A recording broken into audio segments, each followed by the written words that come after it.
Hello and welcome to the In the Pen podcast, a podcast about relievers, part of the Pitcher List Podcast Network. My name is Jake Crumpler, and as always, I'm joined by Pitcher List's bullpen expert, Rick Graham. Rick, this is the final offseason podcast of the 2025-2026 offseason, which means next week we'll be recording on like the first full day of opening day. We were talking before the podcast. The first day of the season is a Wednesday, and it's just a one game, Yankees versus Giants, but then we'll get 14 games on Thursday. So I'm really looking forward to it. How are you feeling? Are you ready for the season to start? Or are you sort of just like scrambling, trying to get your ducks in a row before everything gets underway? I'm ready to get going here. The lead up to the regular season is always like the busiest time of year for us. The fan. I mean, I think I only have 2 more drafts. I still have a couple slow drafts that are, chipping away. Which ones? Raz Slam for one. That's Okay. always takes a little like while. draft and hold sort of. Yeah. That's that, and I'm also doing a DC this year on NFBC. Decided to go into that, so that's 50 rounds. We're around 40ish right now, so we're getting there. Big baller. Yeah, we'll see. But yeah, it's next week is always I think that's my favorite podcast of the year, because we get like the opening day early reactions. I'll still always remember like 2 years ago, Michael Kopech. We were watching Michael Kopech pitch, and he's like looking lights out, and then Jordan just hits an absolute bomb off him. I'm like, oh no. But I always remember Reynaldo Lopez coming in and throwing like 3 miles per hour harder, and we were like, maybe that's is that who I'm thinking of? That might be who I'm thinking of. Maybe. Because it was White Sox. Yeah, it might have been Reynaldo. I don't know. Yeah, we've had some exciting opening day. It's always fun when you get to sort of have those live reactions, and it's so early in the season too, where everything just feels like it's like opening a pack of Pokemon cards or something. You really don't know what you're going to get, and it's like so exciting. Or like playing, some sort of video game or watching a show for the first time, where you're like, this is so exciting. I don't know what's going to happen. Especially with these bullpens. I mean, there's still I don't know, at least 8 teams that I have no idea who's going to get the 9th inning opening day or opening weekend. So yeah, it's like just wait and see and find out what the manager's leaning towards, and see how things play out. It's definitely exciting. Yeah, I'm pumped. I'm still a little bit scrambling to get everything in order. But yeah, looking forward to opening day, because then it's, all of that off-season prep, everything you've done for the past few months, especially if you're in the industry, somebody who's putting in, tons of work into the fantasy season. It just, it all just comes down to that, and everything you've prepared just, I don't know, sort of goes by the wayside, and now you're in season mode. But one of our drafts is still going. You forgot the 3rd draft that you're in, which is our relief pitcher league, where we've got some Pitcher List staff and Pitcher List community members that are in that league. It's a 10-team league, and we draft only relief pitchers. I think each of us draft 10 relievers. There's a bunch of stats that you incorporate into that league, into the scoring, to really encapsulate the valuation of relievers. And it's always a interesting draft to say the least. Not like a top priority league for anybody. I don't think anybody really feels strongly about winning. But it is fun. So I did want to ask you about how your draft has started. Right now, we both have made 6 selections thus far. You started Andres Munoz, Trevor McGill, Adrian Morejon, and then went Tanner Scott, Luke Weaver, Louis Varland. That's I feel pretty good about that. How do you feel about that one? Yeah, I like the start. I think we talked and like about how it doesn't necessarily favor closers, but you definitely do get more points for saves, so that could be an issue. But I mean, it's a weird points league, so you do lose points for guys who do have bad outings. There are negatives, so I try to stay away. I try to go with the high upside, but also guys who aren't going to tank my ratios necessarily, which again, there's I think there's upside on my team, but also there is a little risk, obviously, like a guy like Tanner Scott or even Louis Varland, or I guess even Trevor McGill. Luke Weaver. There's a good amount of upside, but also risk there. But I don't know. I feel good that those are the guys that, especially guys like Scott. I think he's gonna have a good bounce back season. And same if I think Weaver will be good in New York on the other side. So yeah, and yeah, Varland. Now we're getting into the point where Varland is just kind of I don't know what his role will be, but the stuff looks great this spring and stuff looked great last year. He's awesome out of the pen, so hopefully he can get some more holds than I think he's projected. But yeah, I think he'll have a good role. He'll have a big role there no matter what. Right. Right. Well, I think you've done pretty well so far, even if you're not gonna like lead the league in saves. Like you said, that's not what it's about. It's a points Yeah, league that really values the whole picture from a reliever. I went Cade Smith, Pete Fairbanks, Abner Uribe, and then Phil Maton, Tyler Rogers, and Brad Keller. I felt pretty good about that yeah, that's too. good. Fairbanks feels more safe in the second round with a little bit of upside. I was surprised Uribe lasted all the way Yeah, through the third that's round, and that was I was pretty happy about that. And then I wasn't sure where to go from there, but I did want to get Tyler Rogers because I felt like he was underrated, just his ability to throw so much and with great ratios, and he's probably going to get the most holds for the Blue Jays. I felt really confident about that, and then I went high upside with Brad Keller. Phil Maton, though, didn't feel super strongly about. The projections had him like way above everybody else, so I don't know what it is about Phil Maton, but hopefully he's he really has a good good last season. year. I mean, yeah, Right. it's again. I'm curious to see what like where guys finished last year. I don't think I've ever even looked at that. But yeah, I feel like he's a guy that doesn't walk a ton of guys, and the strikeouts were up last year. So yeah, again, those points leagues, guys who don't walk or allow runs, obviously, or hits, base runners. It's always a huge boost because you're not losing points typically. Right. Right. It's those volatile walk guys that can kill you. Yeah. So that's a really fun league, and I doubt we'll be providing updates throughout the season. But just wanted to let everybody know that that's something we're doing, and if you're interested in it, we can give you updates Yeah, well, if you want. I posted on our Twitter account about it, and once the draft's over, I'll post the board on there as well, so you can at least see how guys went. It's Mhm. 100 relievers, so get an idea of where the community thinks the top 100 relievers should be ranked. Right. Right. Exactly. All right. Well, today we are going to do our National League bullpen preview. Last week we covered the American League. So if you're interested in hearing what we had to say about every single American League bullpen heading into 2026, go back and listen to last week's podcast. But today, we're going to the senior circuit, but first, let's focus on a trio of injuries and a tiny bit of news coming out of Texas before we hop right in to the main event. Let's start with those injuries. Caleb Furgeson is dealing with an oblique injury. He is the top southpaw in the Reds bullpen, and that's sort of a big blow to a team that is now going to be reliant on Brock Burke and Sam Mole. I do like the idea of Brandon Williamson there, but I feel like he's more of a six starter long Yeah, reliever that's what it guy sounds like. who's made the roster. Yeah. But yeah, this already is putting pressure on the Reds bullpen. But fortunately, they have a lot of depth, just not from the left side.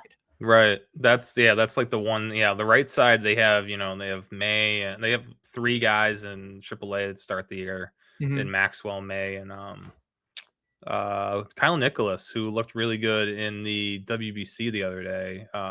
Stuff grades out really well. So yeah, but the left side, yeah. Now you got Sam Mole, who has to be on the roster. I think you don't have to carry two lefties, but they probably want to. So yeah, I mean, the obliques are tricky, but hopefully Ferguson's back. Definitely an upgrade over Mole. But yeah, I think Burke's fine as one of their lefties, but even as a top lefty, he's okay. But yeah, him and Ferguson probably work better together than just having one of them on the roster. I agree. So maybe Burke can snag a couple holds while Ferguson recovers from that oblique injury. Moving to Houston, Bennett Sousa is also dealing with his own oblique injury. Luckily, the Astros have the opposite problem that the Reds do. They don't have enough righties, so they'll actually be able to handle this Sousa injury pretty well, considering they've got Steven Okert, they've got Brian King, and usually they have Josh Hader. But with Hader and Sousa both opening the season on the IL, Okert and King will be the top southpaws in the Astros bullpen. It is like looking surprisingly rough in that Houston bullpen right now. Yeah, they're down. They are down. Aniel De Los Santos as well. Mm-hmm. So from the right side, it is. Yeah, it's really bleak outside of Abreu, who's going to have to close to open the year. Mm-hmm. But yeah, now you're down. Even with the loss of Sousa, and they do have the lefties there, and King and Oker. It's still, yeah, it gets really thin. If you need, and that starting rotation. I mean, outside of Hunter Brown, I don't know if a lot of those guys. Maybe EMI, but like, I don't know if a lot of those guys are able to go 7 innings, especially right off the bat in early April. So trying to protect the lead from like the 6th inning on, or to say the 5th inning on, it could be really tough for this bullpen. They got about 2.5, 3 relievers that like are MLB relievers that you can really trust right now. So like I like Munoz's upside there, but it's not proven. There's a reason why he was a Rule 5 pick this year. Yeah, it really feels like this is one of those bullpens that's going to rely heavily on starters turning to relievers. I really think Lance McCullers should be a reliever for them and would be much better out of the bullpen than as a starter. And that's where most of their depth is in the starting rotation. So keep an eye out for that. It already looks like guys like Kaiwei Tang and AJ Blubaugh and, even Munoz are going to get opportunities in the bullpen. So maybe they take off from there. I think Kaiwei Tang's pretty interesting against right-handed batters because his sweeper is really good. I don't think he's going to make it as a starter. So we'll see what the Astros do. But yeah, already not looking great out of the bullpen. And then lastly, the Angels, surprise, surprise, Robert Stephenson is struggling to stay healthy again. He's had a setback with his shoulder and is going for more tests to determine the next steps in his recovery. He had said earlier in the spring that he would absolutely be ready for opening day, but an issue has popped up while he was throwing over the past couple of days. And it looks like he's going to start the season on the IL. It looks like he might miss the season in general. No. Yeah. So, yeah, there's some UCL damage as well. So it's just his whole arm. It looks like he never fully recovered from the original Tommy, or the last Tommy John. Yeah, super unfortunate. I feel bad for him. It's like a tough. It's a weird situation. I don't, because you feel bad for him not being able to be on the mound, but the Rays. I think we could look at what the Rays did with him and hey, just throw your slider really hard, which helped him be awesome and have a dominant 38 innings for Tampa and then get paid. But I think the long-term effect for his arm health has not been great. So right. yeah, Would he rather have that contract, or would he right. rather be a guy who never really established himself in the majors, but was healthier? Yeah. So Probably the former, to be honest. Yeah, I would say so. I mean, and we'll see. I mean, if he does have another surgery, I mean, yeah, I don't know. This could be this. We might not see him on a mound again. This consecutive string of injuries from him. So yeah, super unfortunate. I was looking forward to seeing him healthy. I've been, just one of them. That 38.1 innings he gave us in Tampa Bay in 2023, or some of the best relief innings in the last 5 years. Mm-hmm.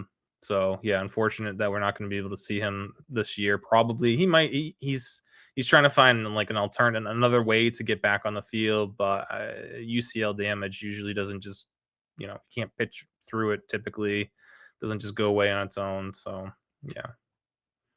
Too bad for Robert Stephenson. Yeah, that guy just cannot catch a break, but the Kirby Yates shares are skyrocketing. So we'll see how the Angels recover from this. We knew that they would be facing a lot of injuries this year, but it's starting before the season even opens up. So keep an eye on the relief corps in Anaheim. Lastly, let's talk about some Rangers news as we just have an AOS special going on right now. The Rangers designated Alexis Diaz for assignment. Not really a surprise for us, guys who have sort of been not the biggest supporters of Alexis Diaz. Obviously, we want everybody to be dope, but we have always been doubting his abilities on the field. So he has removed his hat from the ring, and now it looks like the closer situation in Texas is obviously going to be between Chris Martin and Garcia. Those are the two most likely to get the opportunity to close games to start the season. Shoemaker said, this is manager Skip Schumacher, I've been in situations where your 6th inning guy ends up becoming your closer. Ryan Franklin in 2011 was our closer at the All-Star break. Here. Yeah.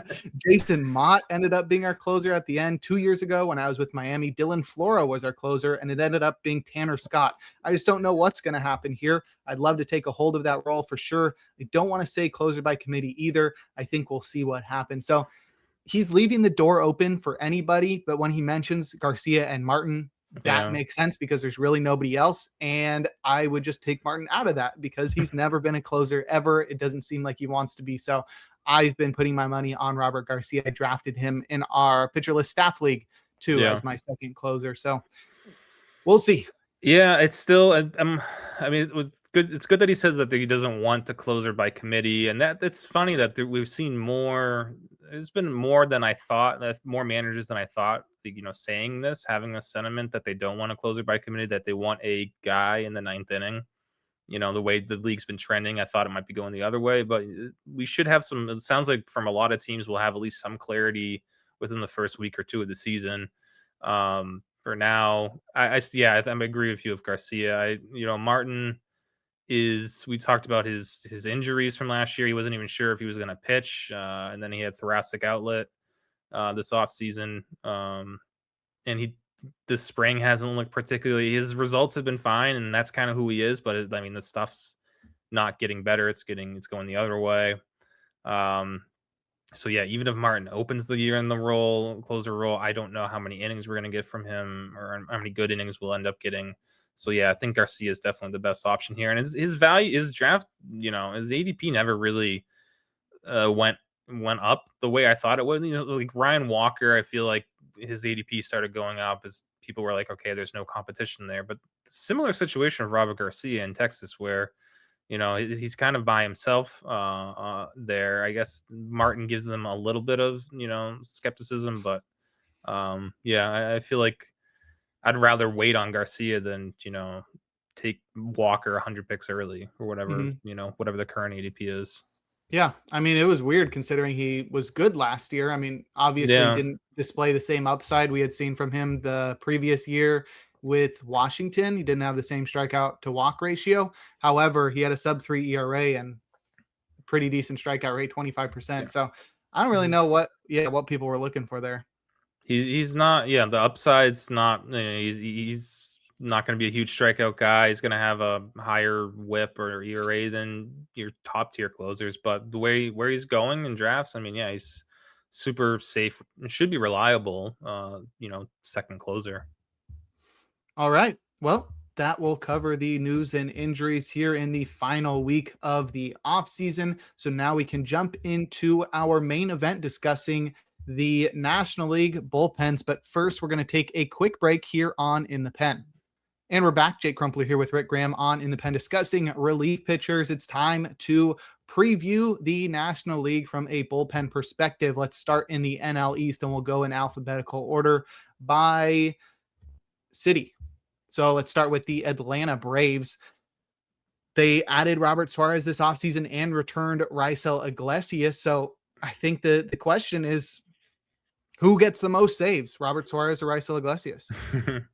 Well, that's part of next week's show, the predictions, the save predictions panel. But I think I've been pretty open and about that. I think Suarez is going to get the most saves there, so I don't think that's changed for me. Yeah, it's just such a messy situation, and I think people are drafting it like it's not a messy situation, and I've seen Iglesias go like top 100 constantly. Hmm. Um, and I just, you gotta wonder. The Braves clearly don't feel the same, about him as those people drafting him in the top 100. They really wanted Edwin Diaz. They ended up settling for Suarez, which is after Diaz, didn't accept their offer. But Suarez probably at this point in their careers, Suarez is, it's a better stuff guy than Iglesias. It's a tough situation for Atlanta, because like what if you can't, like, how do you make that switch but keep Iglesias around to just like be a setup guy? It's after he's been their closer for so long. Like obviously Edwin Diaz comes in, like I feel like he'd be like, okay, that's Edwin Diaz. I would hope he would understand, but Suarez is like a little bit different. Hmm. Um, but yeah, I don't want to avoid both in drafts, but I've got a couple Robert Suarez, because people are not drafting him inside the top 200, 250. And, I'll take a chance on him being really good, two-thirds of the season, asset as far as saves go. I think, by May or June, we should definitely have some clarity there. And, from pick 200 on, you can take a risk. If you end up dropping the guy in May or June, that's not the worst thing. So the upside there of Suarez, I mean, obviously not going near Iglesias. But yeah, those two, yeah, we'll see if again Iglesias gets off to bad starts the last 2 years. If he gets off to a bad start this year, then yeah, we might have an answer very soon. Right. Yeah, that's the thought. Have you noticed anything in their spring training usage that would suggest Mm, that sort of shows the Braves cards right now?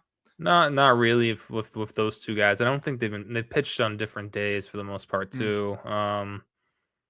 And the stuff in between them has been fluctuating. I mean, Suarez was throwing like 99, 100 his first couple outings. His stuff's come down. He's throwing like 96 now, but I, as long as that 100's in the tank, I feel confident about it. Um, Iglesias, his fastball it hasn't changed. It's, 93, 94. Doesn't grade out well, but he got really good results with it in the second half last year. So we'll see how hitters adjust and how he adjusts this year. It's one of the more, I'm very fascinated to see his approach, this year, because he made a huge change in the second half, and I don't know if he can just live off his fastball again, because it's not that great. It's not a dominant fastball at all. Mhm. So we'll see. Do you think this is the year that Dylan Lee finally gets the recognition he deserves? I mean, he's always been one of the most underrated relievers in the league, and it also feels like he's always sort of underperformed a little bit. Like Yeah. there seems to be a ceiling that he can reach when you have the swing strike rates that he's produced. You'd expect him to be like one of the best relievers in baseball. And while he's been really good, I don't think really people talk about Dylan Lee like they should. Yeah, he's a slept on guy still in holds leagues. I know that even in our league that we were just talking about, the reliever Mhm. league. I think I had him last year, and he was next in my queue. I was wondering, he was one of those guys, the same with like Brad Keller when you just took him, but like Mhm. Lee was a guy I thought lasted a little bit too long in Mhm. that league. And yeah, he's in a perfect spot for holds leagues where yes, they have other lefties, but like Aaron Bummer and Dylan Dodd aren't even on the same, they're not near the same level as Lee. So Lee's not only their top lefty, but he's also a trusted seventh or eighth inning guy for them already. So, and he's a big strikeout guy. Yeah, I think there might be another gear for him where he's like a sub 3 ERA, 30% strikeout lefty. Um, but yeah, he had like a little bit of a rough patch last year, but for the most part, he was just nails and just really, really good. Is from the left side. He's different from the other lefties. He does have a good fastball, good metrics, but um, his curveball is really the swing and miss getter for him.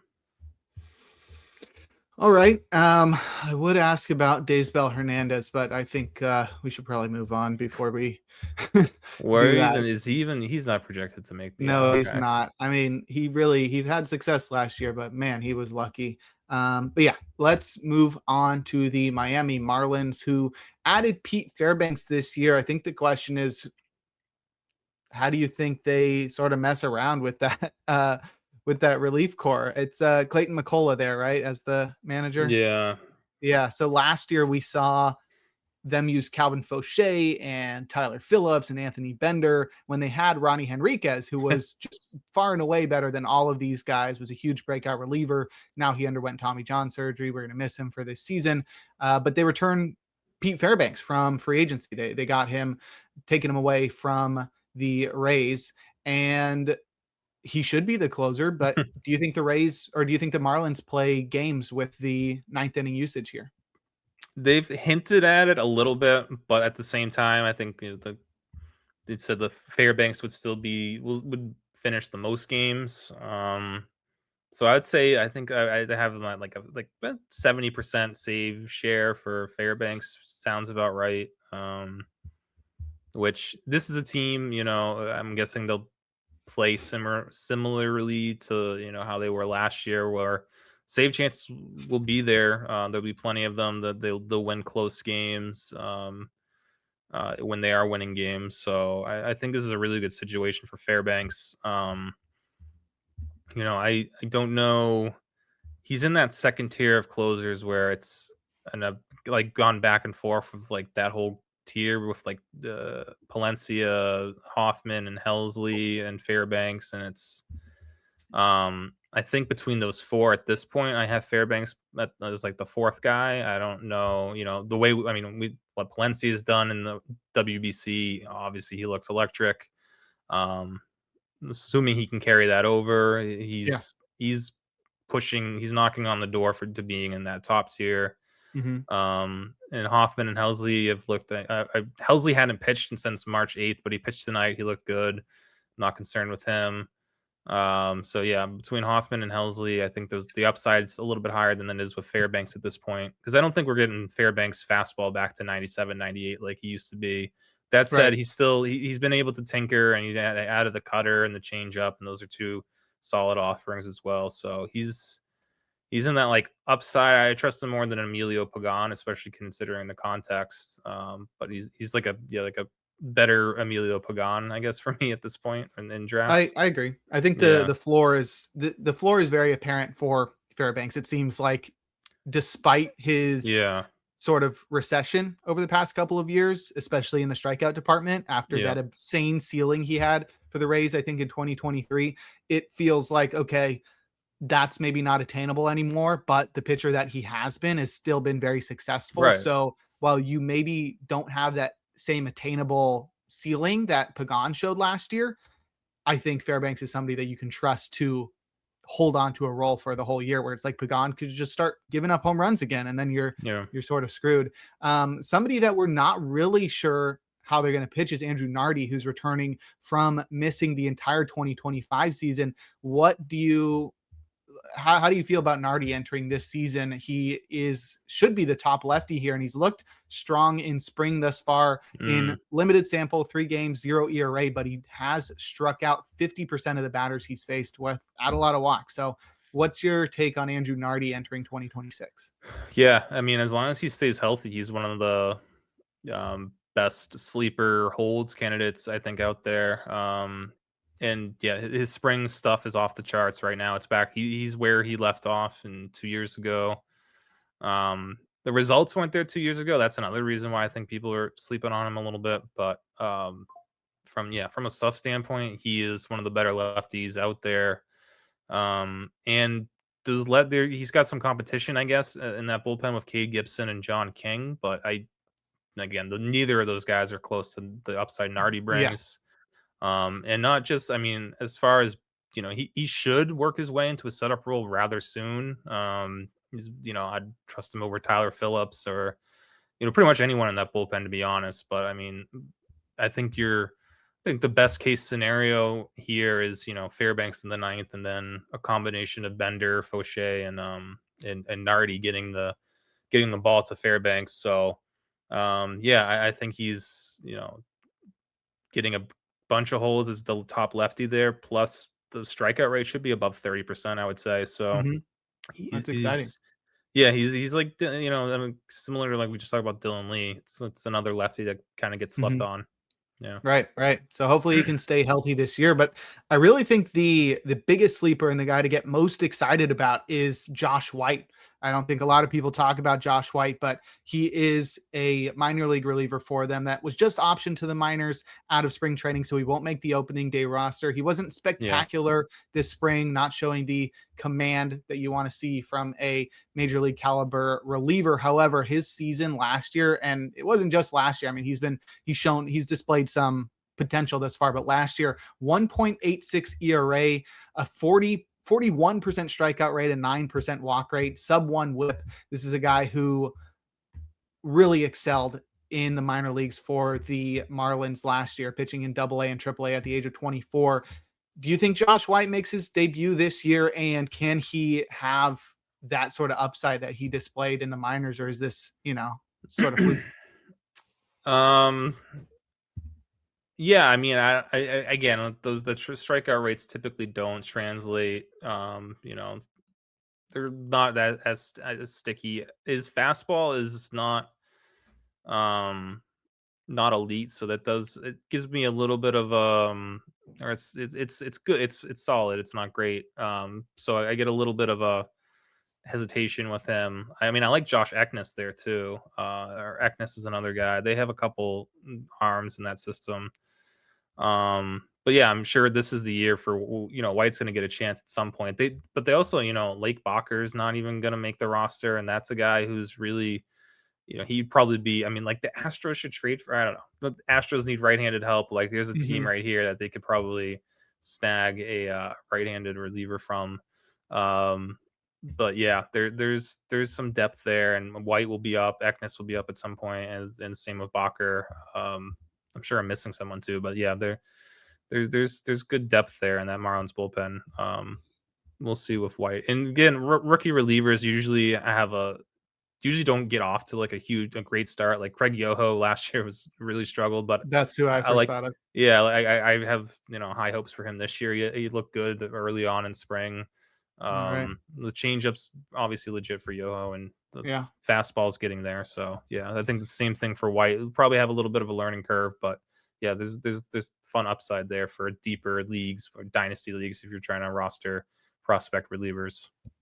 All right. Let's move over to the New York Mets, who acquired Devin Williams and Luke Weaver via free agency this year, stealing them from the Yankees and putting them right into their bullpen. One that is a little bit risky, not only because of the lack of support that Williams and Weaver have there, but also based on the performances from Williams and Weaver last year.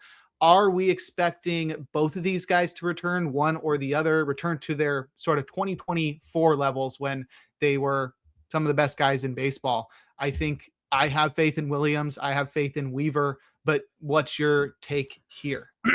I have I think I have more faith in Devin Williams than Weaver. Track record, and like the stuff hasn't changed. It didn't change last year. Um, and he's added, he's tinkering with a slider and slider and cutter or both. I don't know if it's the same or both. He's thrown two different sliders and cutters, two different pitches. Mhm. Probably won't throw them often in the regular season, but it's still a nice wrinkle to have especially against righties. So yeah, I really like what Devin Williams. The spring's been good for him. Um, Weaver, we've really only had he was fine last year. It just wasn't as good. I think last year that might be closer to what we should expect from Weaver, which is it's still fine. Still close to a 20%, or it was a 20% strikeout minus walk guy. So you know, it does, yeah, like you said, it's really thin there though, especially with no AJ Minter for the first month. Mhm. And like I like Brooks Raley, but that's your only 3 there, and then you're looking at Oscar Brazoban and whoever else makes the roster there. It's still some competition with Kimbrel floating Mhm. around. They already optioned Alzolay. So yeah, it's a really thin bullpen. They're trusting on some bounce back seasons from Weaver and Devin Williams, but I think at least Williams is safe. And Weaver, I think, will still be fine. And yeah, his role gives him, a boost in holds leagues because he's going to be the 8th inning guy. Like there's no other option at this You point. should get a So lot of leeway, right? Because there's yeah, nobody else. so Yeah. So you mentioned AJ Minter, and I think that's a good guy to talk about because when is he expected back, and what do you think we can expect from Minter? Because before he got injured, 11 innings in 2025, 1.64 ERA and a 32% strikeout rate, and it's not like that was some crazy breakout season. Before that, he was one of the most consistent relievers yeah. in baseball for the Braves. We can go all the way back to 2020, from 2020 to 2025. This guy had a 2.80 ERA across 254 innings, and he was striking out 30% of the batters he faced. So Minter was one of the most consistently elite lefty relievers in baseball until he missed most of last year. So when can we expect Minter back? And do you think he's just going to get right back to being AJ Minter? Yeah, it sounds like late April, early May. I don't. I think so. It's not a weird injury, but it's not like a.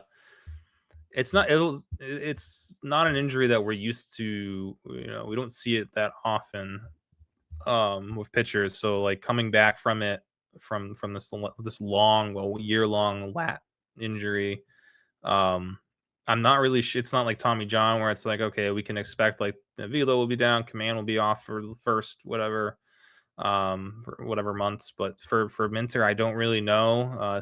This layoff's been huge, so I guess I would expect a little bit of a slow start from him when he does return. That said, I still think he'll be, and they'll have to trust him too. Like we said, like after Rayleigh and Weaver behind Williams, there's really nothing else. So, he'll get a lot of use in high leverage spots probably right away when he returns.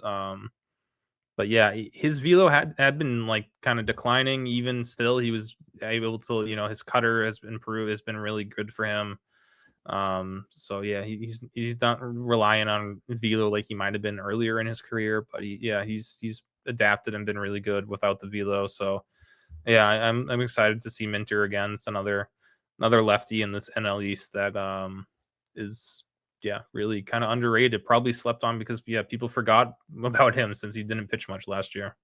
Right, right. So he will definitely provide a lot of reinforcements to the back end of that bullpen, but sort of the depth there is really going to be tested. I think we see a lot of turnover throughout the year. They have a lot of non-roster invitees that I expect to stick around just because there's going to be plenty of opportunity throughout the year. Even Craig Kimbrell's sticking around in Queens, but nobody that I'm really excited about sort of showing up and becoming a Uh, legit guy in that bullpen. So no.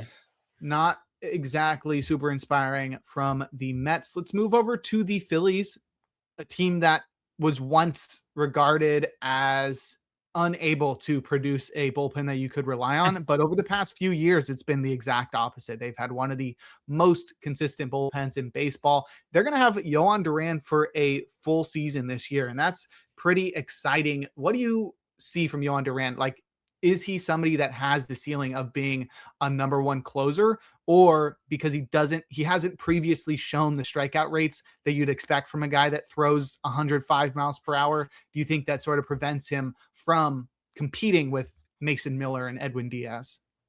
Yeah, Duran's a tough one for me.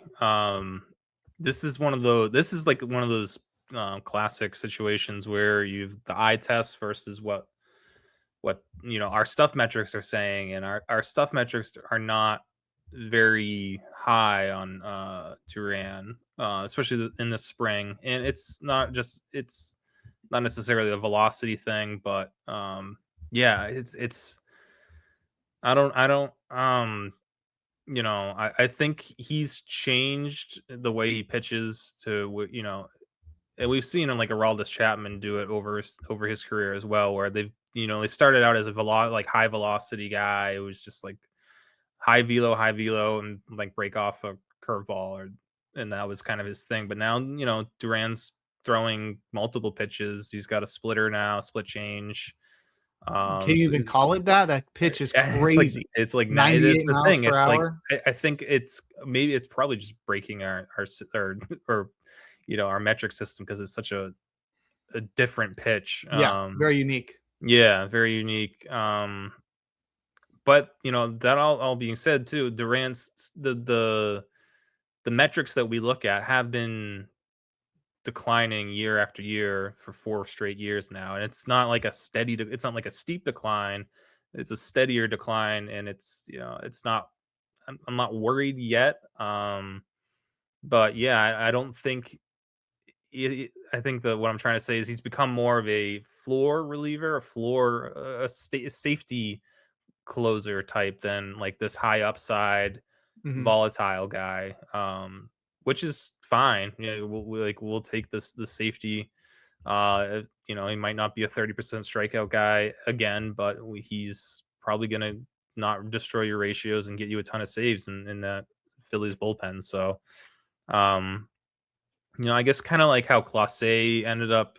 His striker rate dipped, but his velo and the way he was able to pitch, just like he was super effective, and um, just getting weak contact. So I think that's kind of how Duran is approaching things now, and that's fine. That's fine. It might push him a little bit further down for me. Like he's still in that top tier, but he's not like Mason Miller or Edwin Diaz. Really, he's that strikeout rate's just not going to be where it is for those other guys.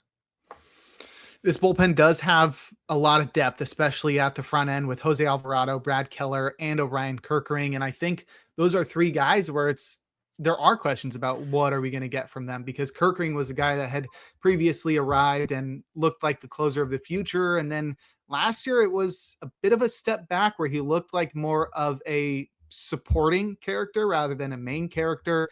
Brad Keller, somebody who broke out after transitioning from being a starter to becoming a reliever and finding a new level. And so is he somebody that can maintain that level that he had last year? And then Alvarado was suspended last year after being popped for PEDs, except the PEDs were a GLP-1 and he was just trying to lose weight. So Sure. Alvarado's looked great this spring. I think Brad Keller has been pitching in the WBC and there's mixed results there. And Kirkering has I have not looked at Kirkering. Kirkering Don't look at has what he's doing right now. It's not good. okay. Okay. I don't even not he even hasn't getting pitched. spring training data from He him. hasn't pitched in the spring. He's throwing on the backfield. That's not a good sign. His velo's down like 3 miles per hour. So Oh no. yeah, it's he might not be ready for opening day.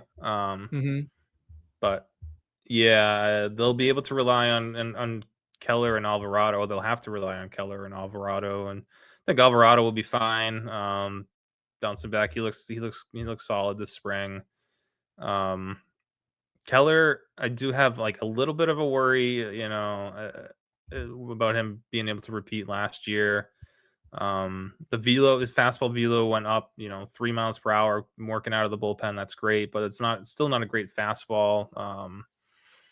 So yeah, we'll see. We'll see how he does in his second year. Definitely going to be it's not going to be the same thing. He's not going to have a 2.07 ERA again. But yeah, I think Keller will be fine for them.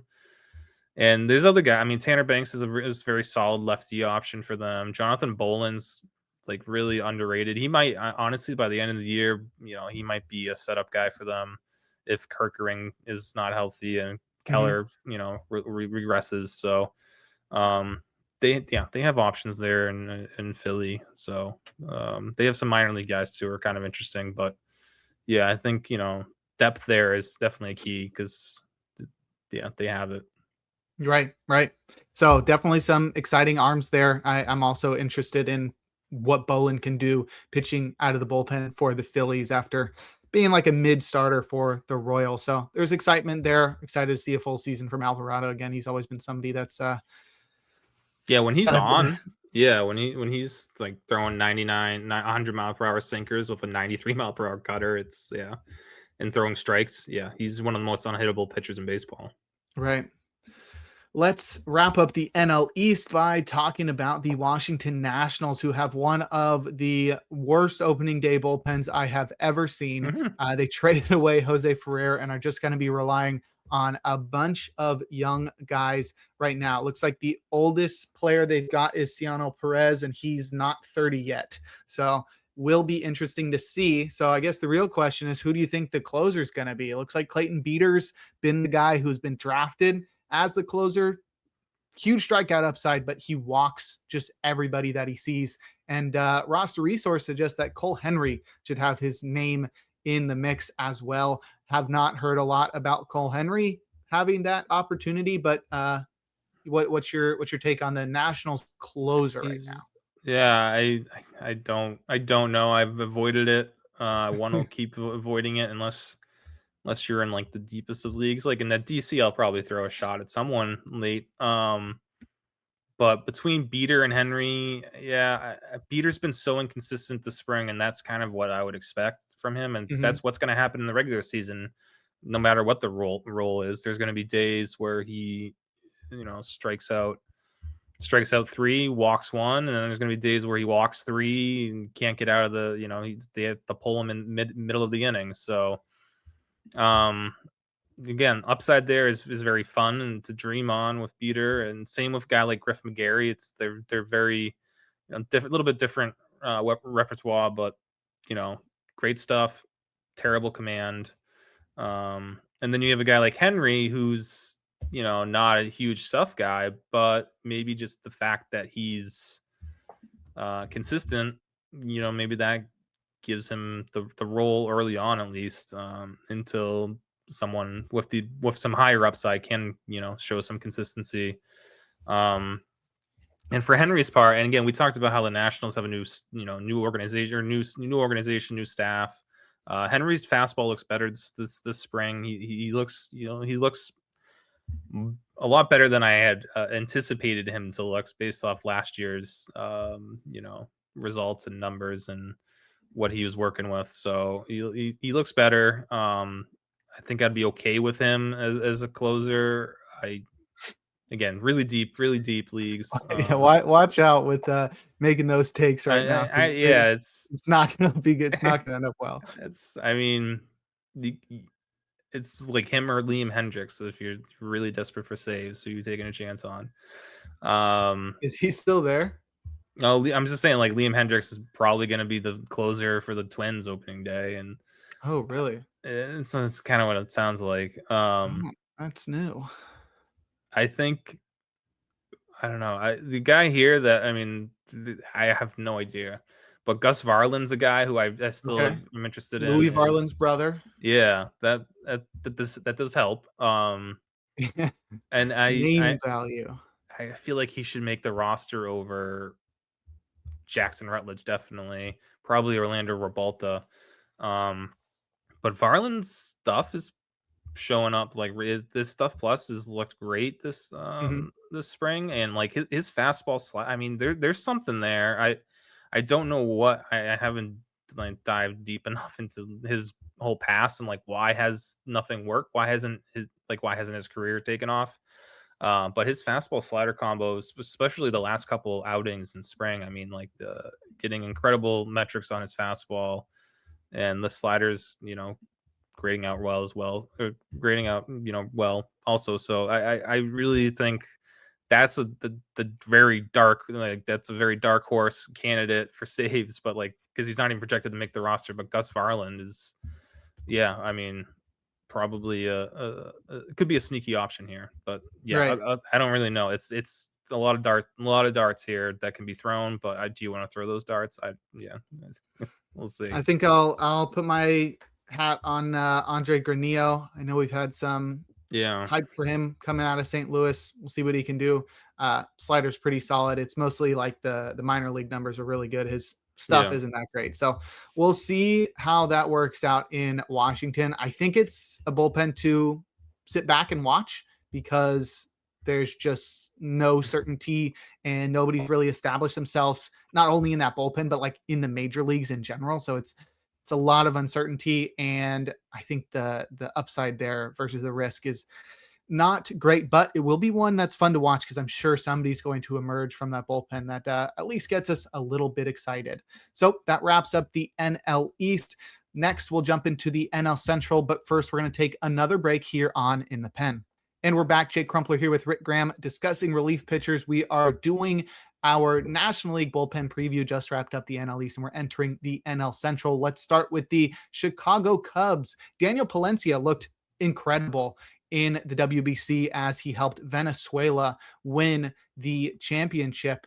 Do you think that upside that he showed last year and also in WBC is something that we should expect in 2026? Or is this a guy that's a bit more risky because we haven't really seen him do it? This was a guy who added a lot of velocity, maintained it in the WBC. It was like 100 miles per hour to strike out Roman Anthony to end the championship. Adrenaline, man.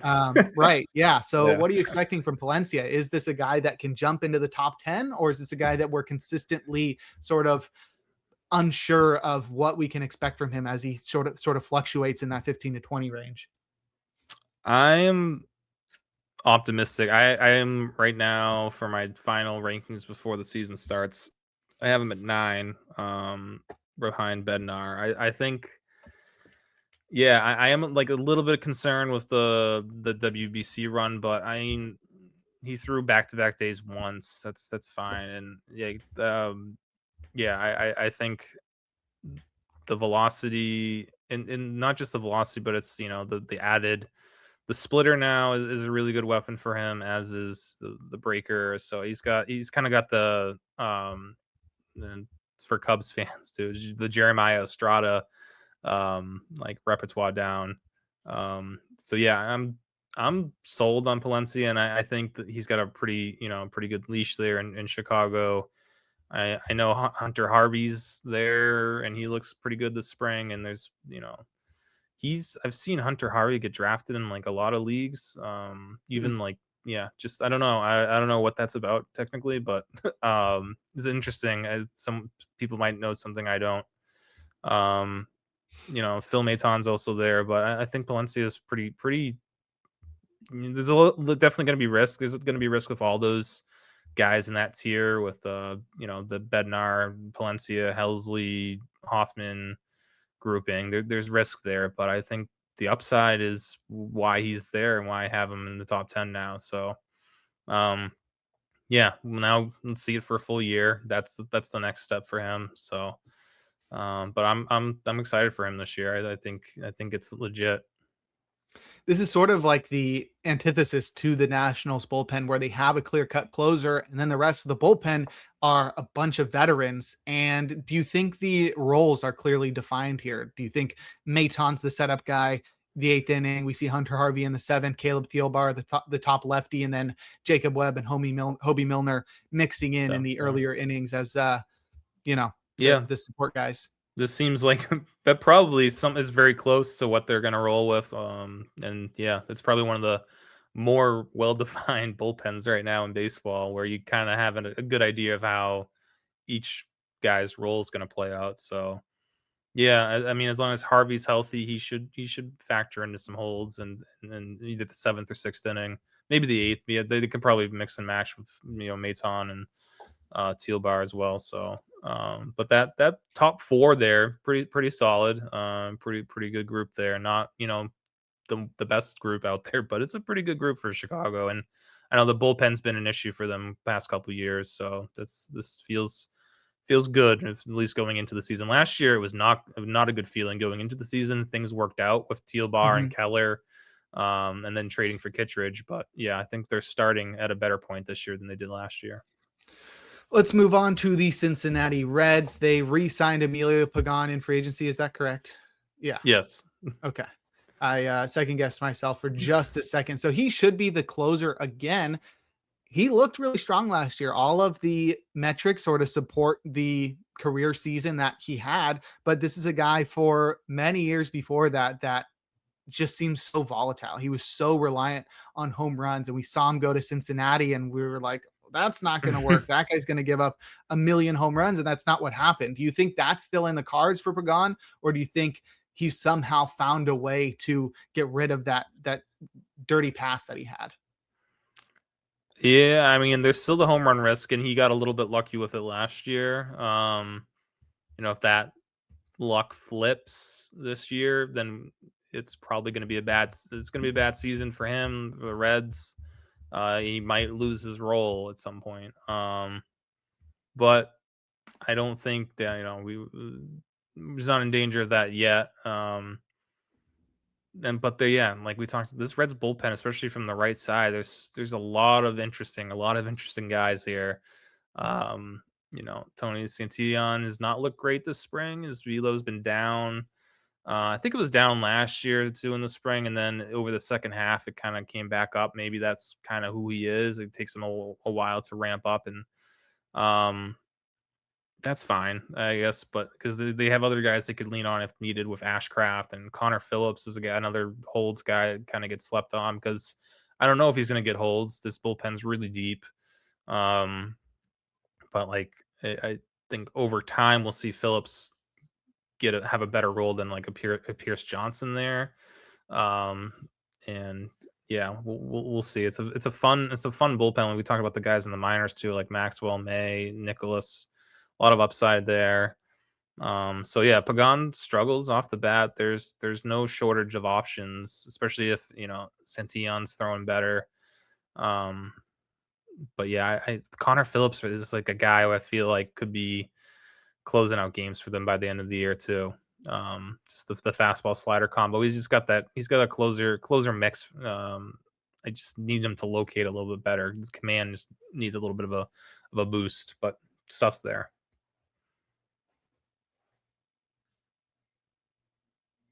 Are you muted? I am. Thank you. That is the interesting thing about this bullpen. By September, you could see just the same guys mixed around because there's so much upside, and also, it's relievers. There's a lot of volatility. So somebody like Graham Ashcraft or Pierce Johnson or Pagan could follow down the list, and then you got Santillan setting up, and as you mentioned, Connor Phillips closing, and then Zach Maxwell and the other guys, Luis May and Cal Nicholas, throwing their names in the ring. So I'm excited to see how this bullpen plays out. I do think the Reds may hold on to Pagan too long in that role, which is a possibility. Francona will do that. Yeah, right. That's the thing. Yeah. Yeah. So that is a risk, but I do love the upside here, and it's exciting to see them producing so many high upside relievers. We probably won't see all of them get big opportunities. Yeah. We probably won't see all of them get big opportunities this year, but by next year, I think the Reds are going to have a very elite bullpen. Speaking of elite bullpens, the Brewers have consistently produced elite bullpen arms, regardless of the fact that they like trading so many of them away. Right now, there's a two-headed monster at the top of the bullpen, Abner Uribe and Trevor McGill. Who do you think is going to be the best in fantasy this year, Uribe or McGill? I still think McGill. I've kind of flip-flopped on McGill. I've gone. I think I feel better about him now, not because he's the first pitcher from our pitcher list cards to get 4 A+ grades on one game. But I mean, his stuff. He's been. And even the velo's down, but his stuff is still great. He doesn't need to throw 100. He just needs to throw like 97, located at the top of the zone with his curveball, and he's going to be fine. Yeah, I mean, he had the PRP injection this offseason. Who knows if he can stay healthy for 50+ innings? But if he can give us 50 innings, I think we'll be in luck. And again, he had 30 saves in 47 innings last year. So with Uribe, I think there's still, and you kind of see it there's still a little inconsistency there. Like the WBC outing against Venezuela was not, that's like the old Abner Uribe that we've where the command is just not there, and it's spring, so it's whatever. But that's a save or it wasn't even a save situation. I think they were up. I think he made it a save situation. But anyway, it's a rival, country, and it's a high pressure situation, and he just couldn't find the zone. And they had to pull him. So it's a concerning, that's not what you want to see out of your closer, obviously. So I still think McGill gets the first shot at saves there. He should. He deserved it from last year. He should be the 9th inning guy, and Uribe should be the 8th inning guy to start. I don't see why that's like even a question or an issue. But again, it's still seeing Uribe going ahead of McGill, or in my NL tout auction this past weekend, Uribe went for more money than McGill. I think it might have been because they went back to back. They got thrown out consecutively, and it tends to happen in situations like that. The second guy goes for more money. Either way, though, I like McGill a little bit better there. He just needs to stay healthy, and that's the big concern with McGill, obviously. The Brewers have a trio of very intriguing lefties. Sorry to leave out Jared Koenig, who's very consistent, and I expect him to be one of the top guys. He's another guy who's had a rough spring, and I don't know if it's something he can overcome. All right. His velo's been down like 3 to 4 miles per hour. Okay. Well, then that provides more opportunity for these guys that I was going to ask you about. Aaron Ashby, Angel Serpa, and DL Hall. I think they're all three guys that have a lot of potential. We've seen it from Ashby. DL Hall has displayed it in the past for a shorter amount of time, and Serpa hasn't really displayed that upside, but with him going to the Brewers, you sort of assume that there's something that they can get out of him. So of those three guys, who do you like the most? I still think Ashby. I just don't know what his role is so weird in the Brewers. Like, he started a couple games in the spring, and then I don't know what he's going to be a multi-inning guy, I guess, again, and that's, we see his velo last year was 97 miles per hour, and he also has not been. He's been more like 93, 94 this spring. So that's a bit of a concern. I think DL Hall's looked pretty good this spring. His stuff looks better than it did last year, and what Zerpa did again in WBC. It's hard. It's like it's not like a WBC tax, but like just like the adrenaline, just pitching for your country, pitching for Venezuela. It's like how much of that like velo boost is based like Andres Machado, man. That guy needs to get back into the MLB. Did you see like how nasty? How nasty he was. And like the guy I was remembering, because he was pretty solid for the Nationals a few years ago. He was fine, but he wasn't that. Like, he wasn't that with the Nationals. He gave up the homer to Harper in the championship. He did. It was a bad changeup, but right down the middle. That was like the one bad pitch he made. I mean, the whole WBC. But his numbers in Japan last year were really good too. So like, I think after this season, he probably. I wondered where he went. Yeah, I think he could probably get a nice contract next year if he wants to come back. But anyway, Zerpa, like being the 7th inning guy with Machado in the 8th and Valencia in the 9th, I think Zerpa, it seems like a pretty good role for him. I know that they talked about moving him into the rotation, but I like his fastball plays up a little bit more out of the bullpen. So yeah, between those three lefties, they're all kind of do different things. They can all be stretched out, but I think Zerpa has probably the highest upside at this point if he can develop some more, like a swing and miss pitch that outside of his fastball would be nice, but he hasn't really developed that yet. So I'd probably draft Ashby and holds leagues above all of them, but I do like where Zerpa is going, and DL Hall is kind of climbing. Last year was really bad for him, but he's looked better this spring, so I have some hope that he can turn things around. All right, and lastly, you mentioned Craig Yoho pretty quickly. Is this the year he breaks out? Maybe. What? I didn't even realize. Strained calf? Yeah. Oh, okay. So, yeah, I didn't realize he was hurt. He wasn't going to make the roster anyway, but mid-April. Okay, it's not a long-term injury, but it's not, and obviously not ideal that he's going to start the year on the IL. So yeah, that's that's tough, but I do think that he was trending in the right direction this spring.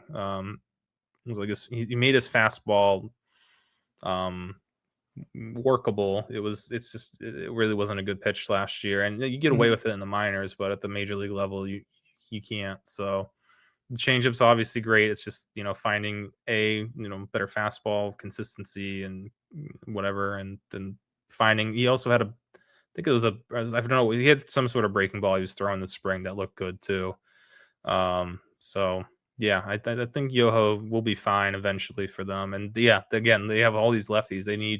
They could use another righty. I like Grant Anderson there as like the third righty, but they could use someone like Yoho, especially someone with like Yoho who has options who they can kind of move up and down the roster as needed. Mhm.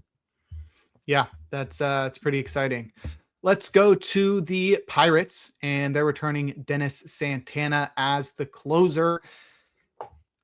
I expect the Pirates to be more competitive this year, but I was surprised they didn't trade Dennis Santana at last year's trade deadline. They They should chose have. to trade Bednar instead, and I think they could have capitalized on his incredible first half performance. And I I don't know, how long of a leash do you think he has? There doesn't seem to be like the clear next man up. I know we both have guys that we want to step into that role initially, but I don't think there's somebody where you're like, okay, if Dennis Santana falters in April, like Hmm. who's jumping in there? I don't think it's Gregory Soto. He's there, but you know, what's your take? How long of a leash does Santana get? It could. I mean, Soto might be the next man up based on closer experience. Yeah. I I think, yeah, I don't know. I'm more interested in what happens after the trade deadline if the Pirates Hmm. fall out of contention. Um, because yeah, obviously Mason Montgomery is my guy, but I do see I get the Justin Lawrence love as well. Um, and even like I mean, if I don't know what Majinski's role is going to be there, but again, he was really good as a short stint reliever.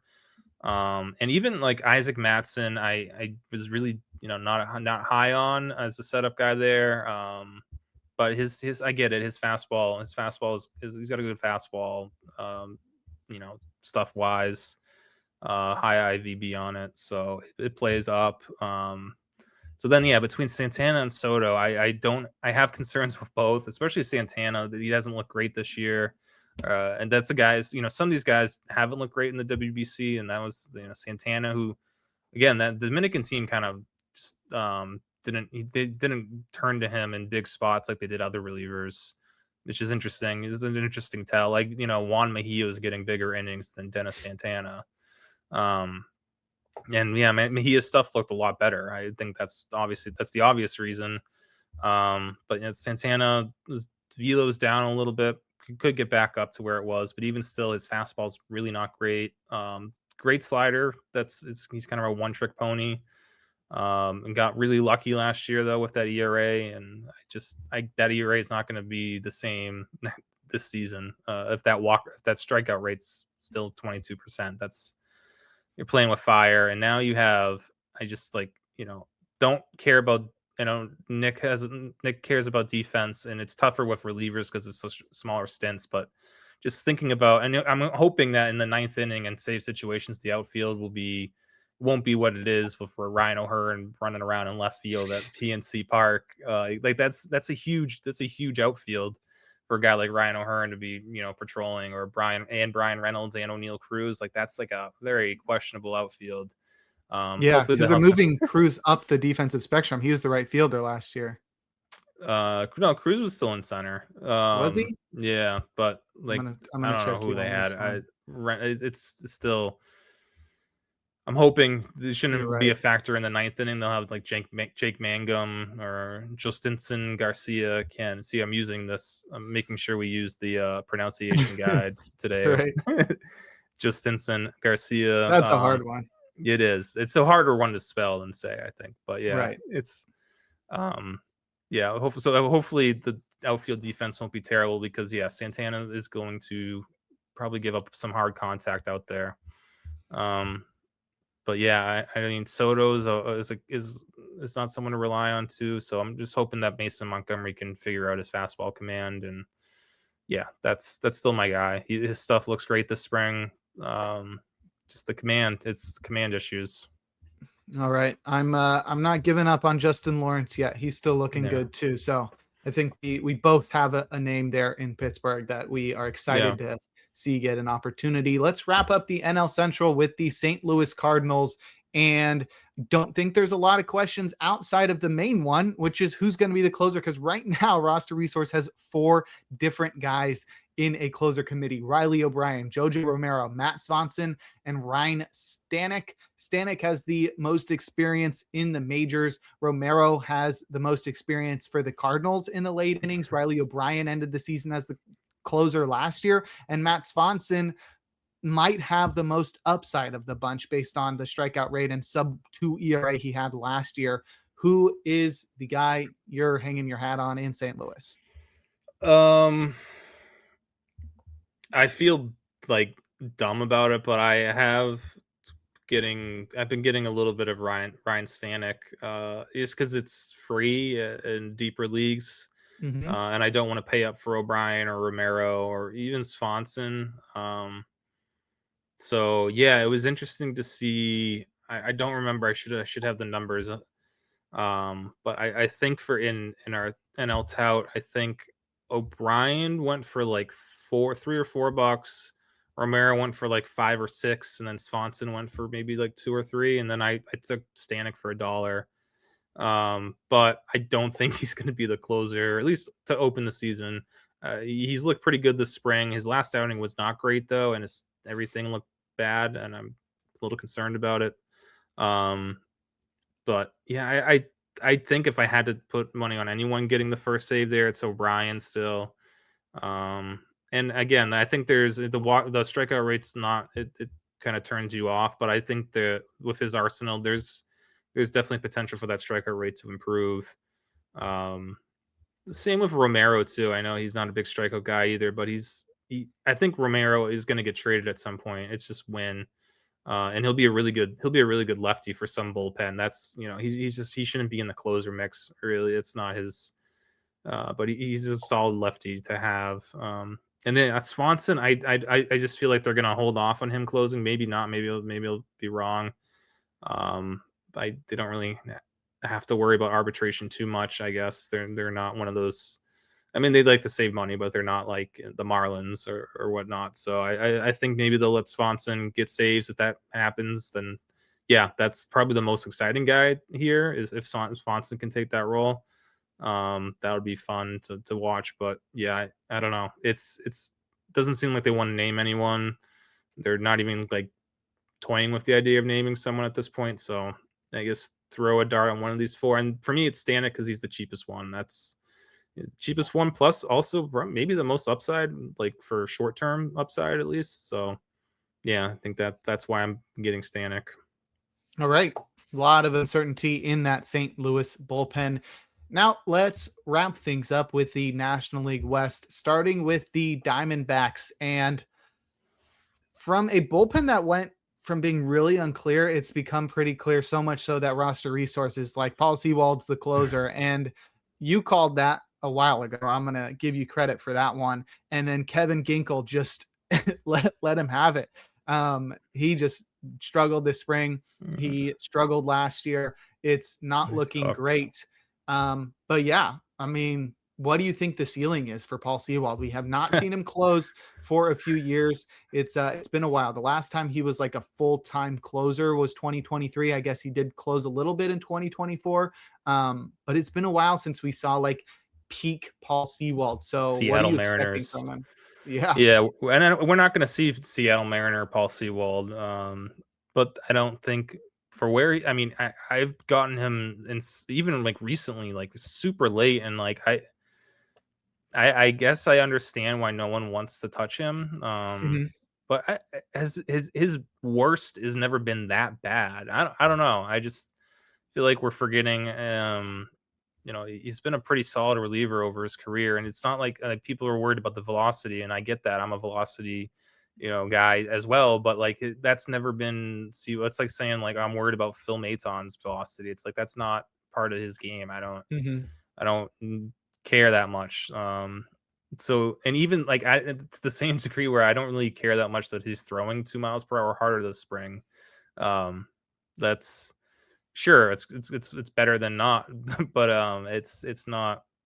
Again, I'd it's rather see that than yeah, I'd 2 rather miles see it go the slower. other way, but Yeah. than the other way. But he's a he locates his fastball and just dominates with his sweeper when he's on. So yeah, he's looked better than average this spring, and that's better than most of the relievers on this roster.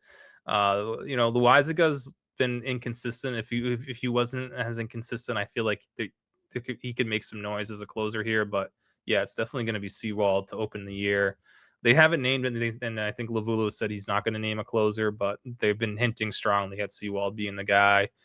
And again, I don't think he's going to be Seattle Mariners Paul Sewald, but probably still good for an ERA around 4 or less, and a WHIP around 1.2 and a 25% K rate. Which again, where he's been going in drafts, like I'll take that if I'm getting 20 Yeah. plus saves. Yeah. That's there's value there. So I agree. I think the only concern for Seawald is what happens when AJ Puck returns. Like, what does I know. Seawald have to No. do to lock in that role when Puck returns? Because Puck has been pretty confident that he won't even need to go on the 60-day IL, that he's just going to be able to return before June.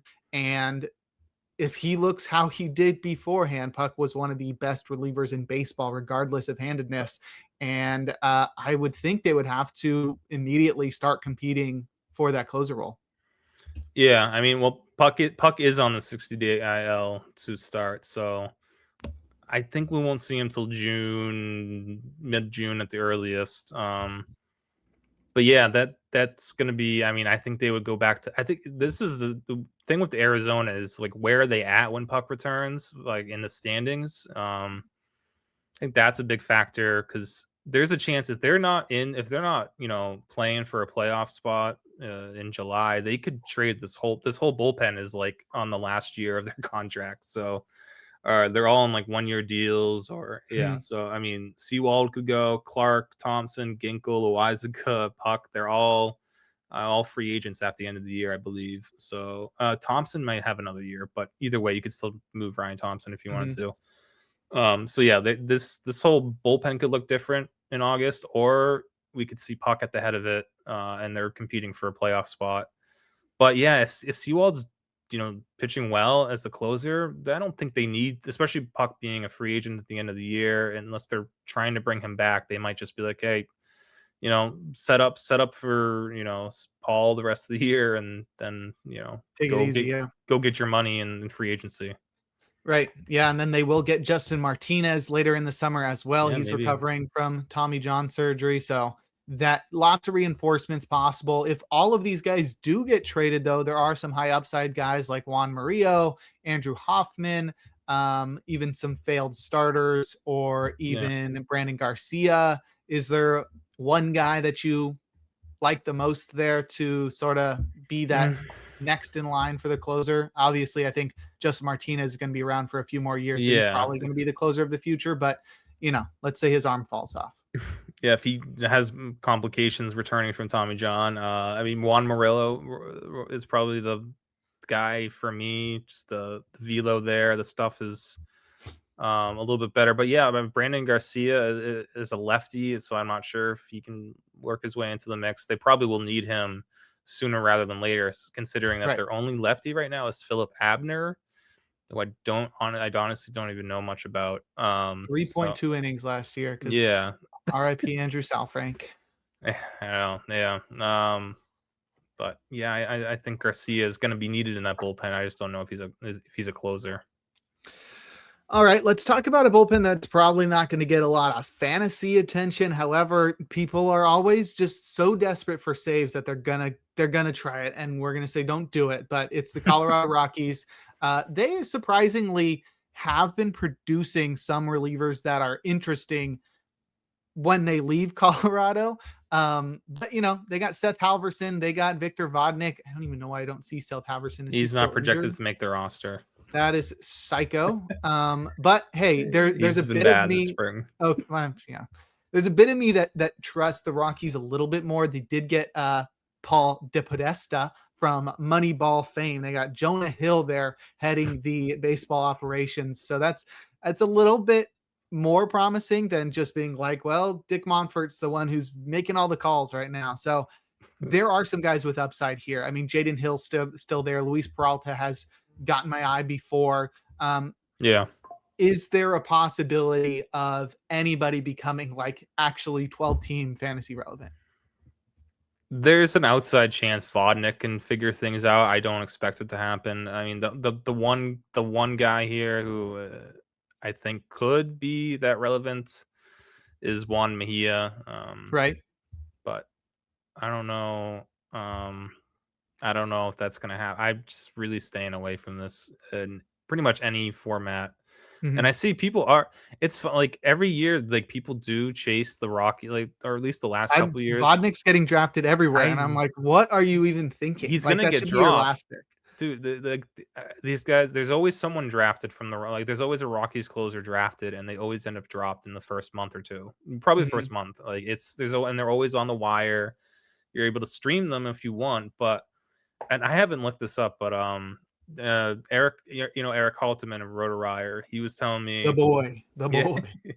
he was telling me, or he was we were at Tout this weekend. He was saying that the Rockies they don't play like a full week at home or a full week on the road for like the first half of the year. So like they're, basically they have 3 games at home and 3 games on the road each week. So if you're in a weekly league, like you can't really stream relievers because they're on the road, which that's the only time I've ever even touched a Rockies reliever.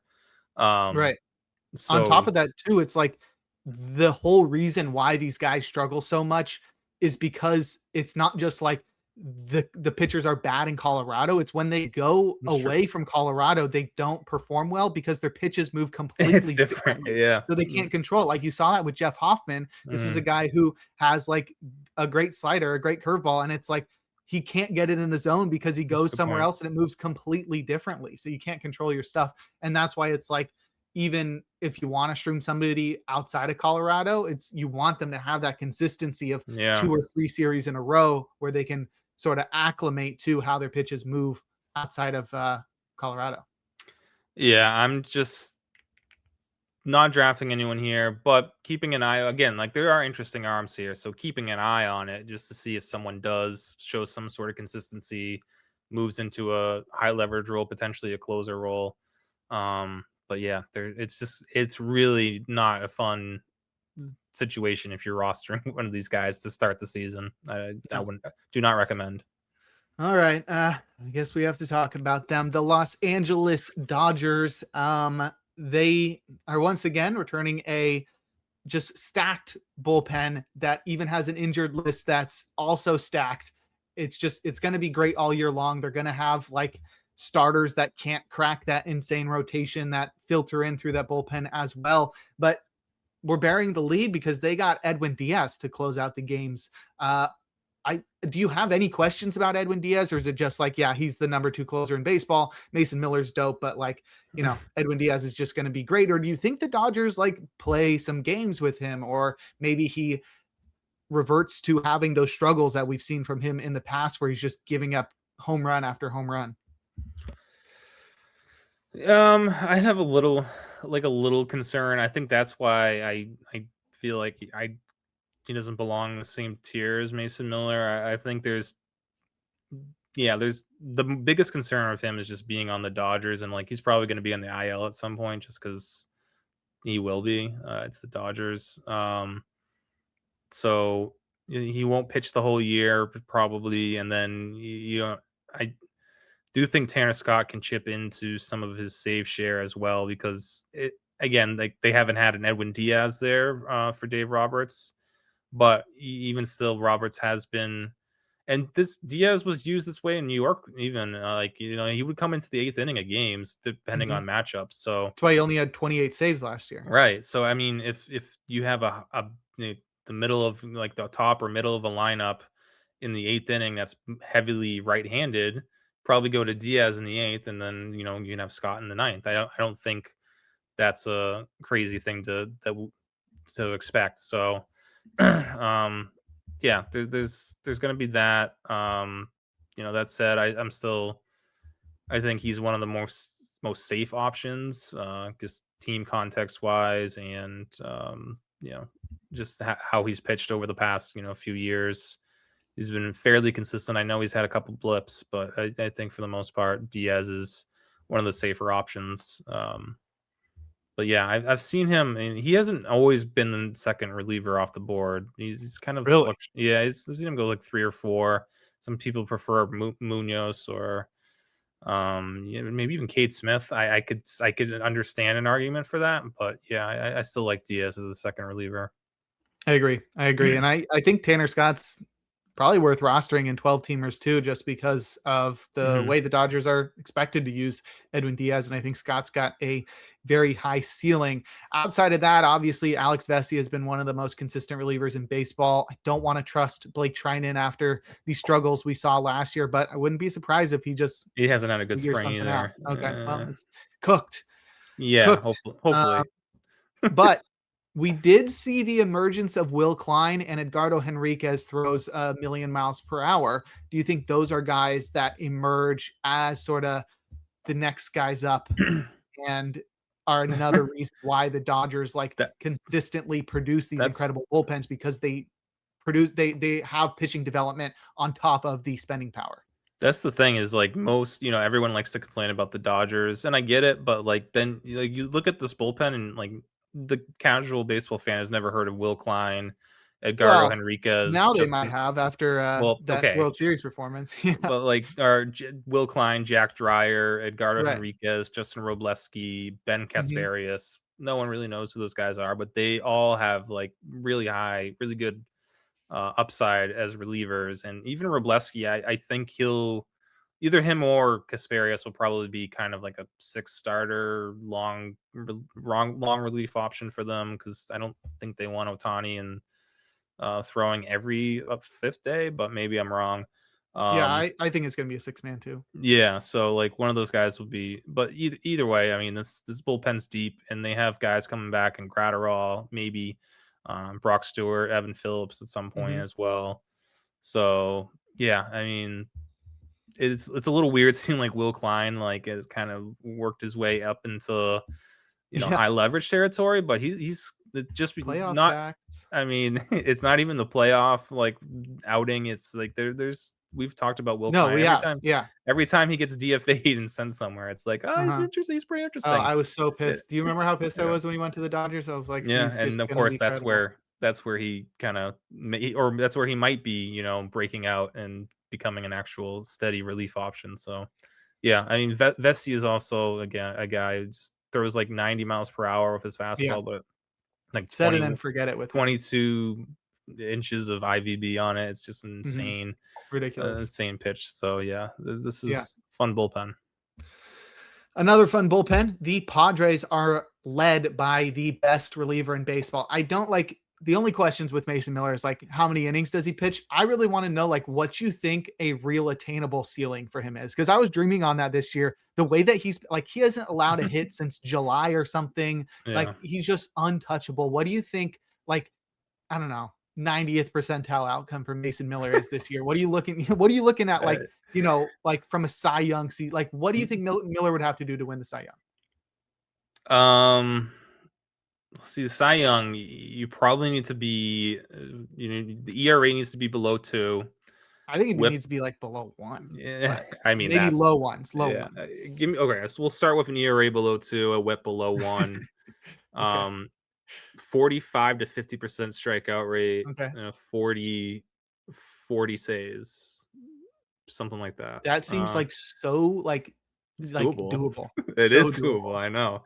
Someone mentioned his odds, his Cy Young odds. I think they're like 150 to Yeah. 1, and it's like $5 on that. I don't know. Maybe it's if any reliever is going to do it, it's obviously Mason Miller. Right. You just need to get the 60 plus innings or at least 60 innings from him in the closer role. Yeah, I mean the way he's pitched since moving or since going to San Diego, it's he's upped his game a lot with that, up slider usage, which does have me a little concerned about him staying healthy. But I can't predict injuries, so I'm gonna say that I'm expecting him to be healthy for a whole year, and this is gonna be the best closer season we've seen.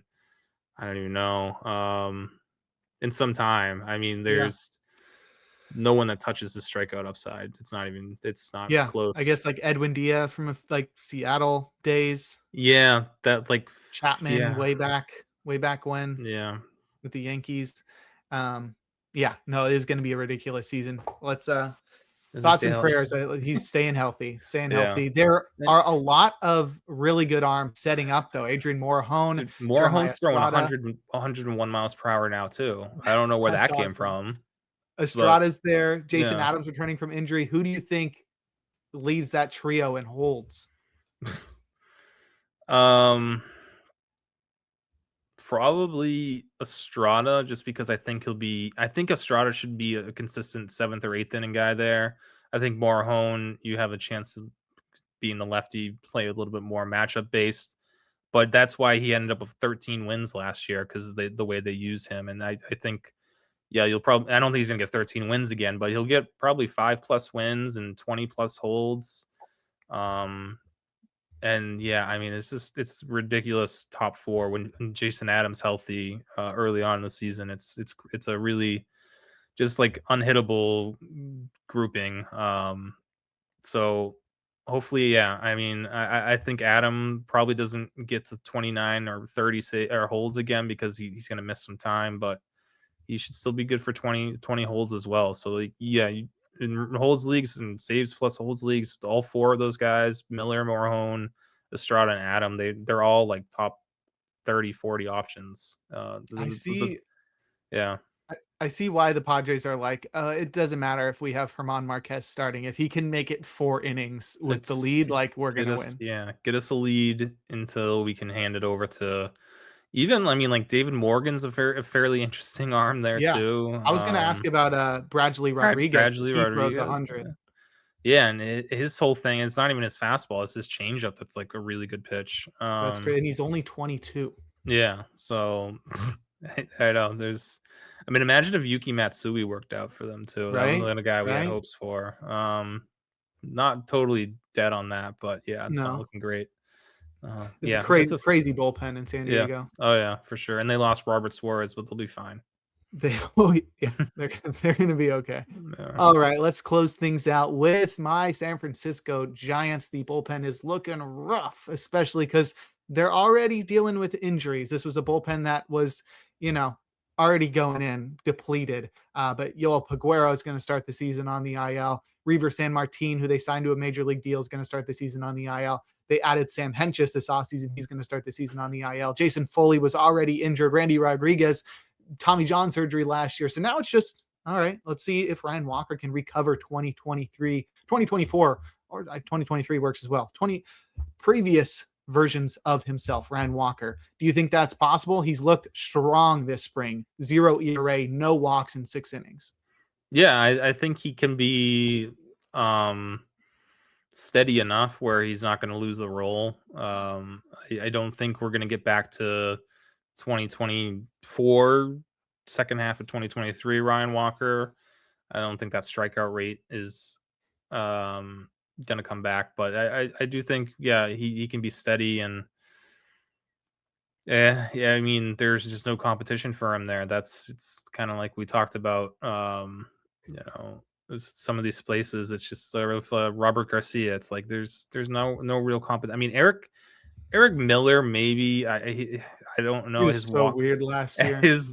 I've never seen a guy have an ERA and WHIP of the same number. The 1.5 ERA and a 1.5 WHIP is just incredible. Truly, but he throws hard He had from the a left side. 15% walk rate too. Yeah. Yeah, So his walk rate was the reason for that WHIP.